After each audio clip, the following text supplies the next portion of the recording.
TCG, twin cycle gear actually, ang real meaning nun because of my twin boys. Local brand. We're from Angeles City, Pampanga. Actually, yung products namin is more of cycling apparel. We're already into triathlon din, tsaka konting running apparel. Pero mostly cycling. I guess it's the affordability, tapos the quality that we try to maintain, tsaka hanggat maaari yung affordable sa market, sa karamihan. So, ito yung mga bib shorts namin. Ito yung Epic bib, the Mateo, and Z-bib. Ito yung mga premium bibs namin. Premium meaning they are made of premium materials, most especially yung pad niya.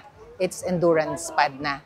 Italian-made na endurance pad. Tapos just today, kaka-release lang namin itong bago naming Bib Evolve Bib Shorts. If you'll take a look at the material, para siyang papel. Tapos featured with reflective logos para makatulong pag night ride. Tsaka again, ano na rin siya, endurance pad na rin. So when we say endurance, parang minimum 7 hours of riding ang capability niya. Yung mga padding kasi, lately, may mga features na sila that indicates kung how long yung comfortability niya. Oh, yun. So, yung mga tinatawag nilang endurance pads, yun yung talagang naka-design for long rides. Tulad ng mga mahilig mag-ODAC, very particular sila sa mga endurance pads. So, yung mga padding namin ngayon, as much as possible, kahit hindi naman siya ganun ka-premium, pero we try our best na lagyan na ng magandang pad.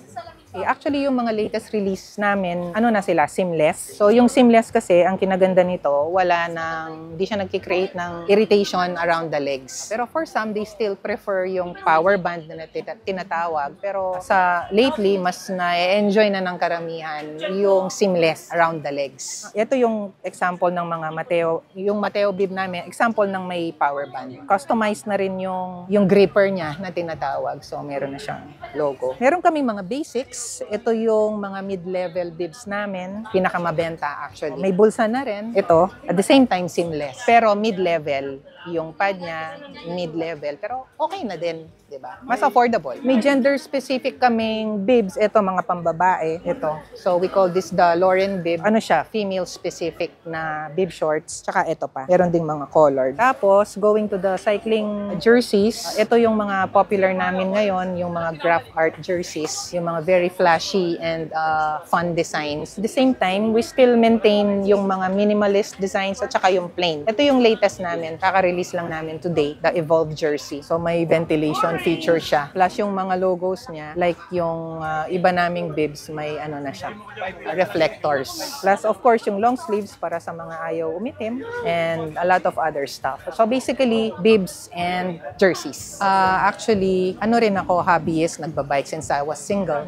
Isipan kong iput up yung twin cycle gear noong 2012.